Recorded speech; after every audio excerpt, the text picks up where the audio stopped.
О Брахма, это я, личность Бога, существовал до начала творения, когда не было ничего, кроме меня. Не было тогда и материальной природы, причины возникновения мироздания.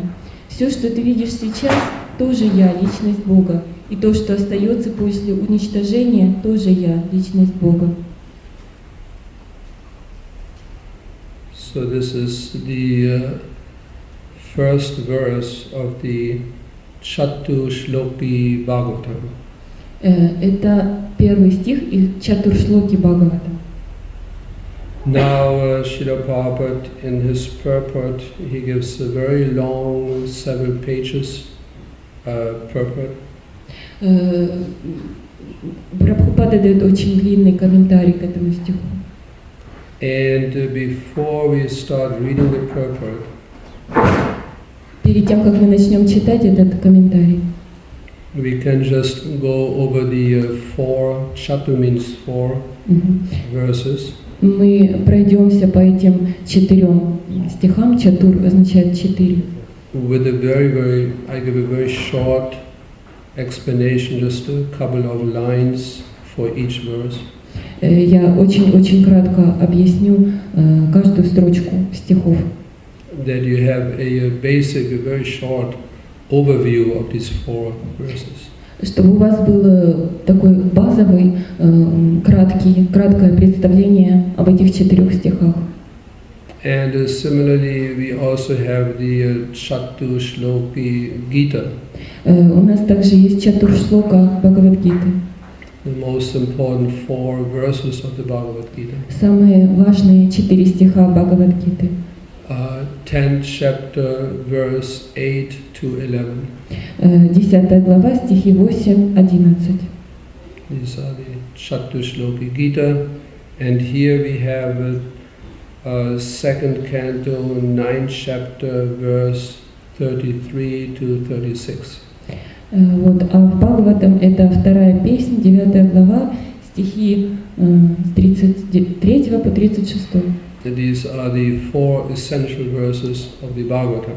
Это 4 главных стиха Шримад Бхагавата. So the first verse now we read already.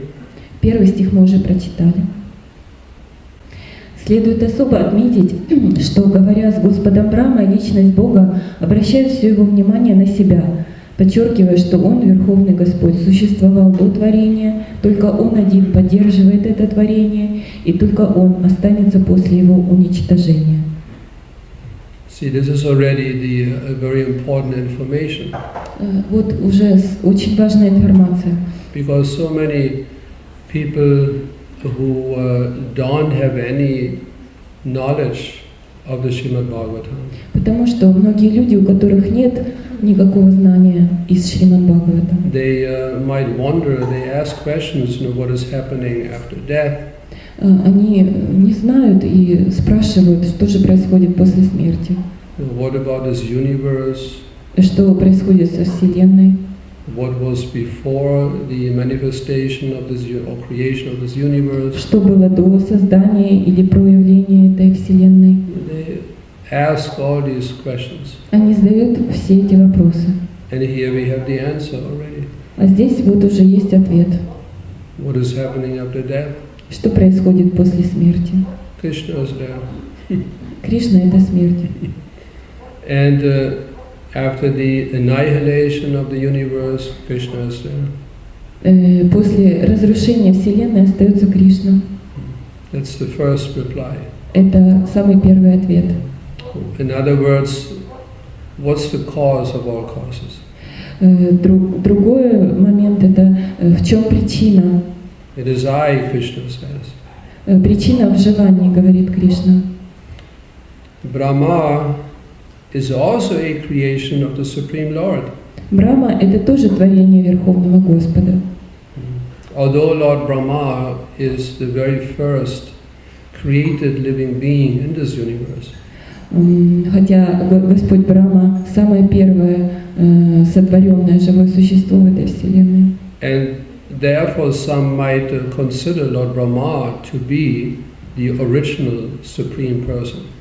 И некоторые могут подумать, что Брахма и есть изначальная личность Бога. But they have forgotten that Lord Brahma, he was also created. Но не забывают, что Господа Браму тоже кто-то создал. Who created Lord Brahma? Кто создал Господа Браму? Krishna. Кришна. The impersonalist puts forth the theory of oneness in the sense that Brahma, also being the same principle of I, because he is an emanation from the I, the absolute truth, is identical with the Lord, the principle of I, and that there's thus nothing more than the principle of I, as explained in this verse. Брахма также является созданием Верховного Господа. Имперсоналисты выдвигают теорию единства, утверждая, что Брахма, как эманация «Я», абсолютной истины, является тем же самым «Я», и потому тождественен Господу, который и есть это «Я». И таким образом, согласно данному стиху, не существует ничего, кроме единого «Я». Because in Sanskrit there's so much emphasis of I, aham. В санскрите так часто употребляется слово «я», «ахам». Lord Krishna repeatedly mentions that it is I. Но Господь Кришна постоянно говорит, что «я» — это «я». So the Mayavadi speculators, they immediately take advantage of these four verses. Майявади, они сразу же перекрутили эти 4 стиха. Interpreting in a way that it is all one. Переведя это так, поняв это так, что все едино. That I is Brahman. Что я это Брахман. And everything is one with Brahman. И все было едино с Брахманом. So they give their impersonal view of monism. Они дают свой имперсональный взгляд. Taking advantage of these verses. Используя эти стихи. Accepting the argument of the impersonalist, it is to be admitted that the Lord is the creator I, and that Brahma is the created I. Однако, приняв аргумент имперсоналистов, необходимо все же признать, что Господь — это творящее «Я», тогда как Брахма — сотворенное «Я». Therefore, there's a difference between the two I's, namely the predominator I and the predominated I. Следовательно, между двумя «Я», то есть между господствующим «Я» и подчиненным «Я», существует разница. Therefore, there are still two I's, even accepting the argument of the impersonalists. Таким образом, даже если мы примем аргументы имперсоналистов, нам все же придется признать существование двух «Я». Because according to these verses, there's a creator I and the created I. Согласно этому стиху, есть творящее «Я» и сотворенное «Я». So you have two I's. У нас есть два «Я». The impersonalists cannot explain. Вот этого не могут объяснить имперсоналисты. But we must note carefully that these two I's are accepted in the Vedic literature. Заметим, однако, что ведические писания признают качественное тождество этих двух «Я». In the Kathopanishad, in the sense of a quality. В Катха-панишад сказано. The Kathopanishad says, В Катха-панишад сказано. Nitya nityanam chetana chetananam eko bahunam yo vidadati kamam. Now we have to go further here. The creator I and the created I are both accepted in the Vedas as qualitatively one because both of them are nityas and chetanas. Веды признают качественное тождество творящего «Я» и сотворенного «Я», поскольку оба они нитья и четана. Yes. Nitya means eternal. Нитья означает вечный. Chaitanya means consciousness. Чайтана означает сознание. They're both eternal and fully conscious. Они оба вечны и оба обладают сознанием. That's the oneness in quality. That's the oneness in quality. Единство качества. Just like the ocean and the drop of the ocean. Как океан и капля океана. They are one. Они едины. In quality. По качеству. They both possess the same quality. У них у обоих одни и те же качества. But in quantity there's a vast difference. Но по количеству они очень сильно отличаются. So the living entity and the Supreme Lord, they are one in quality. Так и живое существо и Верховный Господь, они едины и качественны. But in quantity there's a vast difference. Но количественно они очень сильно отличаются. But the singular I is the creator I, and the created eyes are of plural number because there are many eyes like Brahma and those generated by Brahma. Однако творящее Я стоит в единственном, а сотворенное Я во множественном числе, ибо сотворенных Я существует бесчисленное множество. Сам Брахма и все, кто произошел от Брахмы. It is the simple truth. Это простая истина. The Father creates or begets the Son, and the Son also creates many other sons, and all of them may be one as human beings, but at the same time, from the Father, the Son, and the grandsons are all different. Это не так уж трудно понять. Отец создает, зачинает сына, а тот, в свою очередь, производит на свет своих сыновей. И в каком-то смысле все они суть одно, поскольку все они люди, но в то же время и сын, и внуки отличны от отца. That's the philosophy of Achinta Veda Veda Tattva. Это философия Чинтя Бхеда Бхеда Татва. Everything is one with the Supreme. Все едино с Верховным, but at the same time different. Но в то же время отличается. Here's a very crude, a very simple example. Есть очень простой пример. Like the father, the mother, the children, they are one family. Например, отец, мать, дети – это все одна семья. One family. Одна семья. But individually, of course, they are all different. Но они все разные личности. The son cannot take the place of the father, nor can the grandsons. Ни сын, ни внуки не могут занять место отца. Simultaneously, the father, the son, and the grandson are one and different also. Отец, сын и внуки одновременно и едины, и отличны друг от друга. As human beings, they are one, but as relativities, they are different. Как люди, они едины, но по отношению друг к другу они занимают разное положение. Therefore, the relativities of the creator and the created, or the predominator and the predominated, have been differentiated in the Vedas by saying that the predominator eye is the feeder of the predominated eyes, and thus there's a vast difference between the two principles of I. Поэтому веды проводят различия между такими понятиями, как Творец и Творение, Властелин и Подвластный, отводя первому, властвующему Я, роль того, кто поддерживает существование подчиненных Я. Таким образом, между двумя категориями Я существует огромная разница. The feeder means the original I, Supreme Personality of Godhead, He is maintaining. That means it's the meaning of feeding. He is maintaining the innumerable living entities.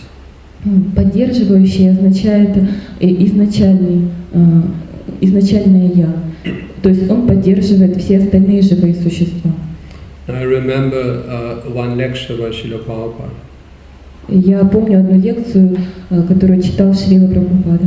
In the early days in America. Это было в начале начале движения Сознания Кришны в Америке. Шрила Prabhupada gave a very, very strong lecture. Шрила Прабхупада дал очень сильную лекцию. With a raised voice, he was almost shouting.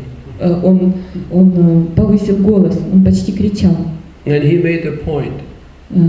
И он отстаивал точку зрения. The people are so ungrateful.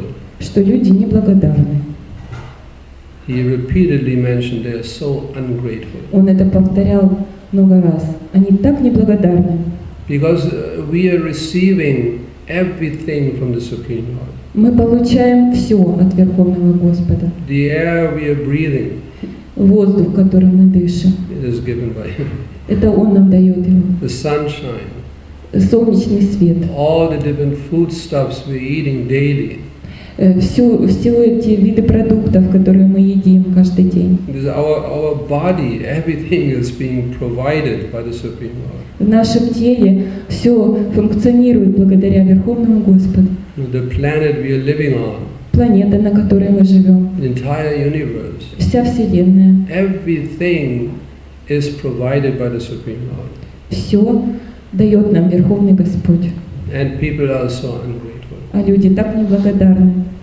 They don't recognize it, they're not aware of it. Они не осознают это, забывают об этом. They don't even think about it. Они иногда даже не думают об этом. They do not reciprocate in any way with the Supreme Lord. Они никаким образом не взаимодействуют с Верховным Господом. They're so ungrateful. Они очень неблагодарны. In another feature of this verse, no one can deny the personalities of both the Lord and Brahma. Кроме того, данный стих не дает никаких оснований утверждать, что Господь и Брахма не являются личностями. Therefore, in the ultimate issue, both the predominator and predominated are persons. Таким образом, в конечном счете и властелин, и подвластный – это личности. This conclusion refutes the conclusion of the impersonalists that in the ultimate issue everything is impersonal.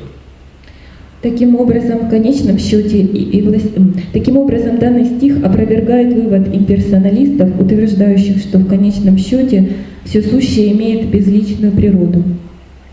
This impersonal feature, stressed by the less intelligent impersonalist school, is refuted by pointing out that the predominator I is the absolute truth and that he is a person. Подобное утверждение не слишком разумных приверженцев имперсонализма, ставящих акцент на безличном аспекте Абсолюта, опровергнуты здесь указанием на то, что властвующее «Я» — это абсолютная истина, и что таким образом абсолютная истина является личностью. Because everything must be included in the absolute.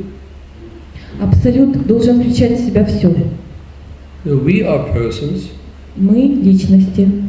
We can think. We have intelligence. Мы можем думать. У нас есть разум. We have desires. У нас есть желания. We perform so many different activities. Мы делаем так много разных дел. How can that be lacking in the origin of everything? Как этого может не быть в изначальном? How is it possible? Как это возможно? How can the cause of me have less than I have? Как может причина меня иметь меньше, чем я имею? How is it possible? Как это возможно? I possess a body. У меня есть тело. The origin of me has no body. А у изначального я нету тела. I have intelligence. У меня есть разум. The origin cause of me has no intelligence. А что у изначальной причины моего появления нету разума? How is that possible? Как это возможно? The cause of all causes must have at least what I have. У причины всех причин, по крайней мере, должно быть то, что есть у меня. That's the argument. Вот. Do you follow? Or no? Вы You следите? follow? Simple point. Это очень просто. This is why the Supreme Lord is throughout the Vedic literatures always described as a person, but he is a supreme person. That's the difference. Вот почему во всей ведической литературе Господь всегда описывается как личность, но как верховная личность. Yes. The predominated I, Brahma, is also a person, but he is not the absolute. Подвластное Я Брахма тоже личность, но он не является абсолютом. For realization of oneself in spiritual psychology, it may be convenient to assume oneself to be the same principle as the absolute truth, but there's always the difference of the predominated and the predominator, as clearly pointed out here in this verse, which is grossly misused by the impersonalists. В некоторых случаях, чтобы осознать духовность своего «я», можно допустить свое принципиальное тождество с абсолютной истиной. Однако на самом деле между властвующим и подвластным всегда сохраняется различие. And then others, they claim that the absolute truth is void. Иногда говорят, что абсолютная истина, она пуста. It's another impersonalist school. Это пустота. Это еще один, это другой взгляд имперсоналиста, другая школа. Ultimately, everything is void. В конечном итоге все есть пустота. Whatever is being manifested, that is illusion. Что бы ни было проявлено, это на самом деле иллюзорно. But ultimately, everything is void. А на самом деле все есть пустота. And the path to merge with that void is to meditate on the void. И чтобы слиться с этой пустотой, нужно медитировать на пустоту. But void means nothing. Пустота означает ничего. What are you meditating on? На что же вы медитируете? There's nothing to meditate. Не на что медитировать. But they think they meditate. Но они думают, что они медитируют. They meditate on something. Они медитируют на что-то. But not on the void. Но не на пустоту. Because the void doesn't exist. Потому что пустота не существует. As soon as you think about the void, you think of something. Как только вы подумали о пустоте, вы подумали уже о чем-то. But void means nothing. Но пустота означает ничего. You cannot meditate on the void. Нельзя медитировать на пустоту. There's nothing to meditate on. Нет пустоты. Nor does it exist. Она вообще не существует. Everything in the Lord's creation is full of variety. В Божьем творении все правильно устроено. Full of variety. Все полно разнообразия, да. Even the effulgence, the impersonal Brahman of the Lord. Даже имперсональный Брахман Господа. It is filled with the innumerable living entities. Он полон многочисленными живыми существами. Innumerable souls. Очень много душ. They do not possess a body. У них нет тел. Body is not manifested. Тела не проявлены. But still they exist. Но они существуют. It's spiritual sparks. Как духовные искры. Brahma is factually seen face to face his predominator Lord, who exists in his transcendental eternal form even after the annihilation of the material creation. Брахма собственными глазами видит перед собой своего повелителя, Господа, который даже после уничтожения материального творения существует в своей трансцендентной и вечной форме. The form of the Lord as seen by Brahma existed before the creation of Brahma and the material manifestation, with all the ingredients and agents of material creation are also energetic expansions of the Lord, and after the exhibition of the Lord's energy comes to a close, what remains is the same personality of Godhead. Форма Господа, которую видел Брахма, существовала еще до того, как был создан сам Брахма.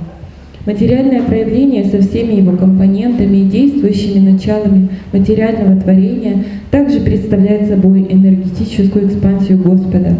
А когда энергия Господа сворачивается, единственное, что остается, все та же личность Бога.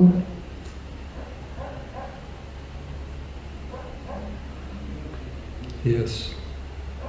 Therefore, the form of the Lord exists in all circumstances of creation, maintenance and annihilation. Таким образом, Господь в своей личностной форме существует всегда, на всех этапах сотворения, поддержания и уничтожения мироздания. The Vedic hymns confirm this fact in the statement Vasudevo va idam agra asina brahmanacha Shankara ekunarayana asin na brahmane shana, etc. Эту истину подтверждают и эти ведические гимны. Before the creation, there was none except Vasudeva. До творения на свете не было никого, кроме Васудевы. There was neither Brahma nor Shankara. Не было ни Брахмы, ни Шанкары. Only Narayana was there and no one else, neither Brahma nor Ishana. Существовал только Нараяна, и больше никого, ни Брамы, ни Ишаны. Shripad Shankaracharya also confirms in his comments on the Bhagavad Gita that Narayana, or the personality of Godhead, is transcendental to all creation, but that the whole creation is the product of Avyakta. Шрипада Шанкарачарья в своих комментариях на Бхагавад-гиту также утверждает, что Нараяна, личность Бога, трансцендентен к материальному творению, а все мироздание является продуктом Авьякты. Therefore, the difference between the created and the creator is always there, although both the creator and the created are of the same quality. Таким образом, между творением и Творцом всегда сохраняется различие, хотя в качественном отношении они одинаковы. Yeah. So then it continues 7 more pages, the purport. Комментарий еще продолжается, еще несколько страниц. See, there's so much variety when it comes to spiritual knowledge. Когда мы обращаемся к духовному знанию, мы видим такое разнообразие. Because this material creation, it is the perverted reflection of the spiritual variety.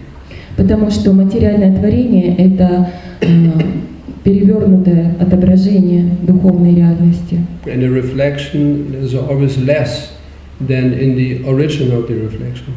А в отражении всегда есть меньше чего-то, того, что есть в оригинале. Right?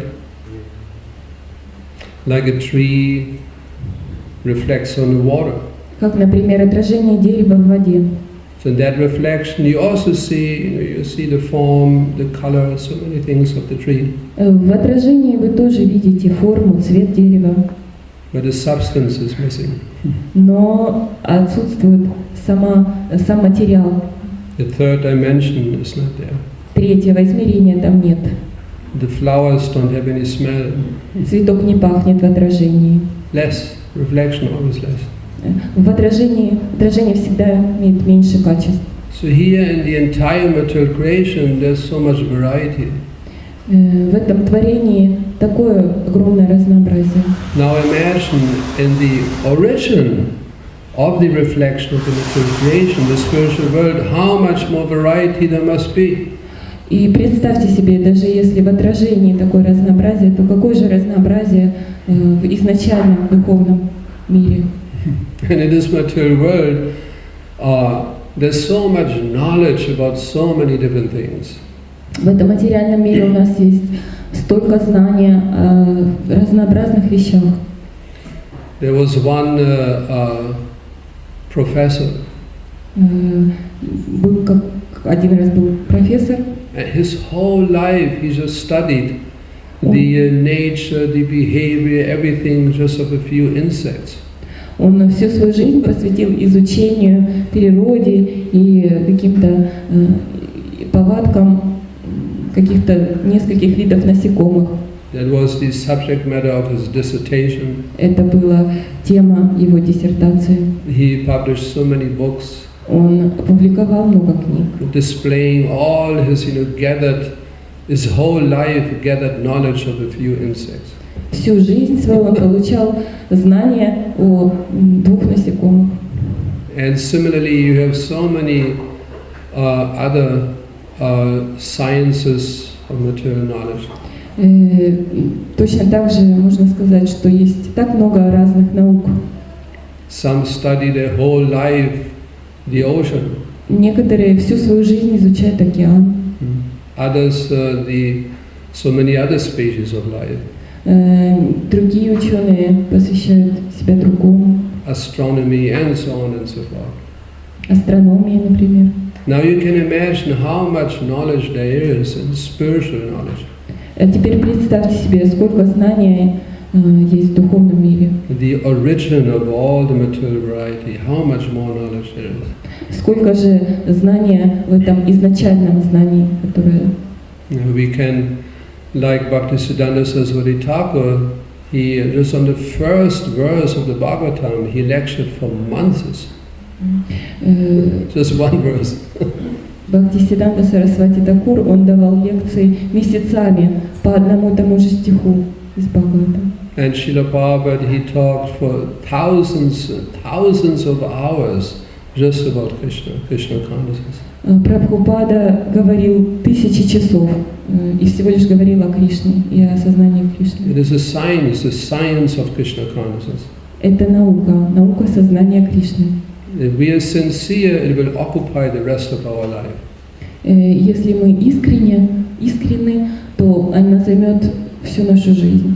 To study the science, the philosophy of Krishna consciousness. Изучение этой науки, философии сознания Кришны. There's so much to be known, so much to be learned.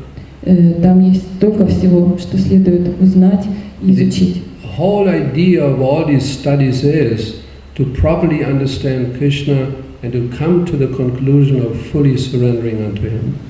Но конечной целью этого всего изучения должно стать понять, что кто такой Кришна и предаться ему. If we don't come to that conclusion of fully surrendering unto Krishna, we're just wasting our time. Если мы не придем к этому выводу, что нам надо полностью предаться Господу, то мы просто попусту потратили свое время. These impersonalists, they have very attractive slogans. У имперсоналистов очень привлекательные слоганы. One who knows does not speak. Тот, кто знает, не говорит. One who speaks does not know. Тот, кто говорит, не знает. These New Age slogans are very attractive. Эти лозунги нового века, они очень привлекательны. People think they're so deep. Люди думают, о, какая глубина. Because they don't understand. Они просто не понимают. It doesn't make any sense. Это просто бессмыслица. So that because they don't understand, they think it's such a deep statement. Из-за того, что они не могут понять, они думают, наверное, такое глубокое утверждение. One who knows does not speak. Тот, кто знает, не говорит. Like a vessel or some container filled, with water, it does not make much sound. Точно так же, как когда какая-то емкость наполняется водой, при этом не издается никакой звук. But it was empty. Но она была пустая. Bang, bang, so much sound. Когда она была пустая, был звук, если ее... So they imagine like this. They imagine like this. И они воображают вот таким образом. The one who knows, who's filled with knowledge, he doesn't make any sound. Они приводят такую аналогию, что тот, кто знает, то есть он наполнен знанием, как сосуд наполнен водой, он не издает никакого звука. Just sitting. Он просто сидит спокойно вот так. But this is not confirmed by Lord Krishna. Но Господь Кришна не подтверждает это. Satatam kitayantu mam, the one who knows Krishna, he's constantly glorifying Krishna. Тот, кто знает Господа Кришну, он всегда его прославляет. So we agree with the impersonalists. Так что мы можем согласиться с имперсоналистами. Be quiet, that's good. Хранить молчание — это хорошо. Don't speak. Не говорите. Very nice. Это подойдет. But as far as we are concerned, we talk about Krishna day and night. Но как только мы знаем, кто такой Кришна, мы говорим о нем день и ночь. Харе Кришна. Харе Кришна. Thank you for your patience. Спасибо за ваше терпение. For your tolerance. Что вы были так терпеливы. You could do so many other things. Вы могли в это время заниматься таким многими другими делами, но вы здесь. You had a question? Есть у вас вопросы? У вас был вопрос? Хорошо. Хотел спросить, правильно ли я понимаю, когда уничтожается материальный мир, остается только Кришна, и в Бхагавадгите мы знаем, что Кришна говорил Арджуне: ты никогда не умирал, никогда не рождаешься, ты вечен. Возвращается, занимает ли потом духовная иска, индивидуальное свое тело, свое место в трансцендентном теле Господа после завершения? Можно еще раз по частям? Да, после уничтожения мира остается только Кришна. Да. You can speak in the mic. After the material creation is destroyed, only Krishna is left. What? Да. Fruit? I didn't understand. After the material creation is destroyed, only Krishna is stays. Fruit? Destroyed. Oh, destroyed. Yes. I understood fruit. Destroyed. So after the creation is destroyed? Yes. That's the question? Да, продолжение. Продолжайте. Возвращается ли душа индивидуальная, трансцендентная в свое изначальное трансцендентное место в теле Господа? Does the eternal transcendental soul return to the place that it had in return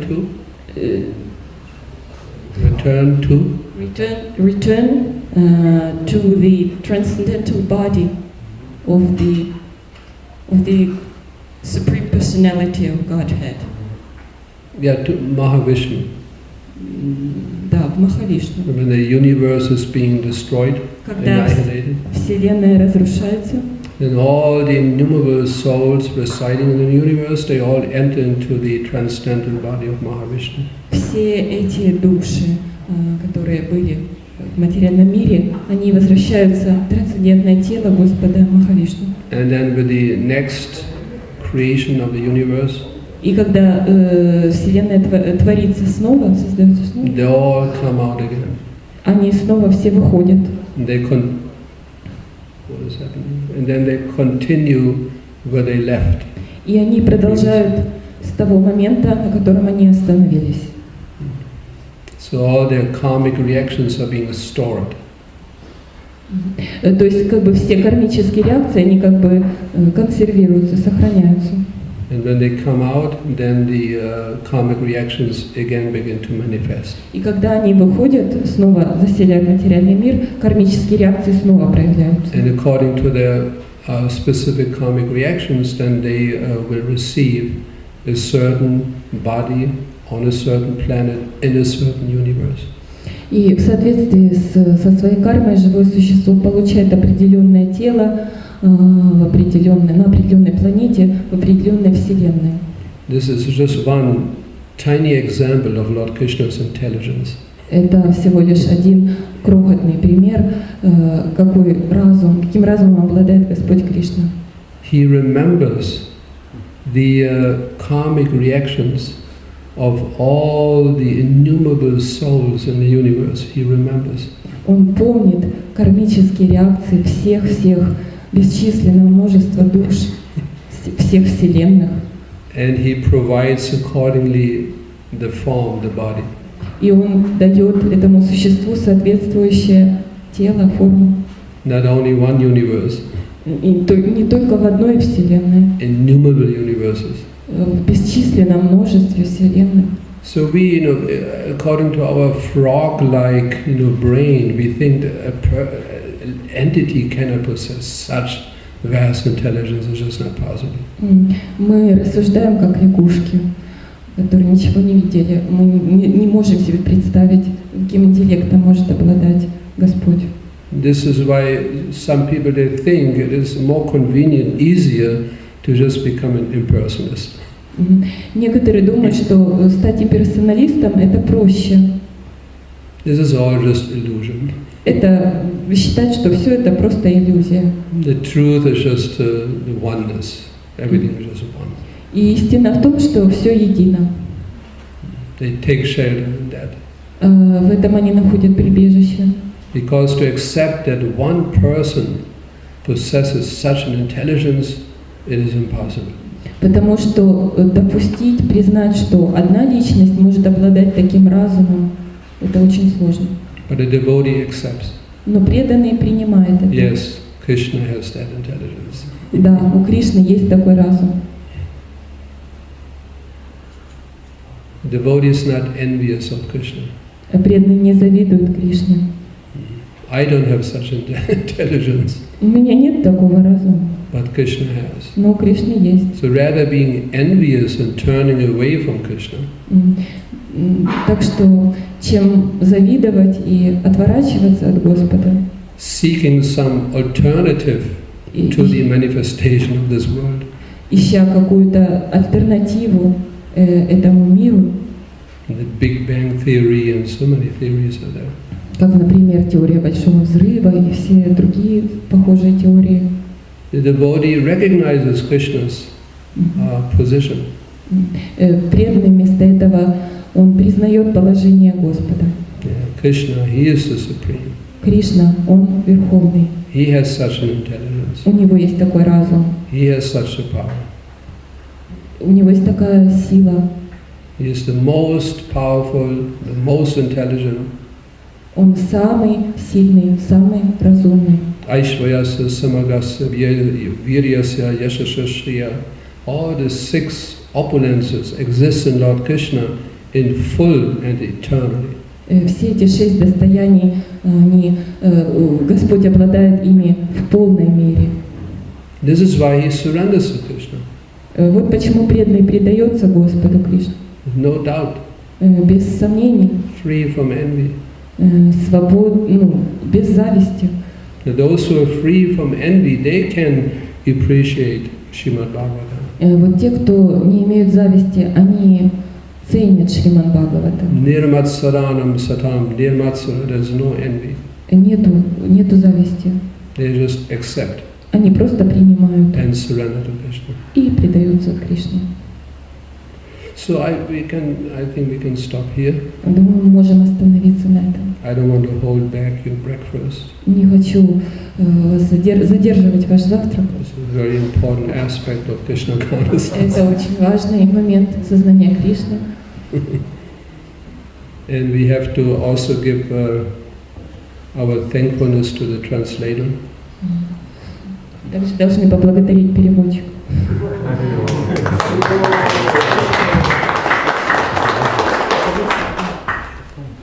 Gaur Premanande Srila Prabhupada ki Jai, Shri Gaur Nitai ki Jai. Hare Krishna.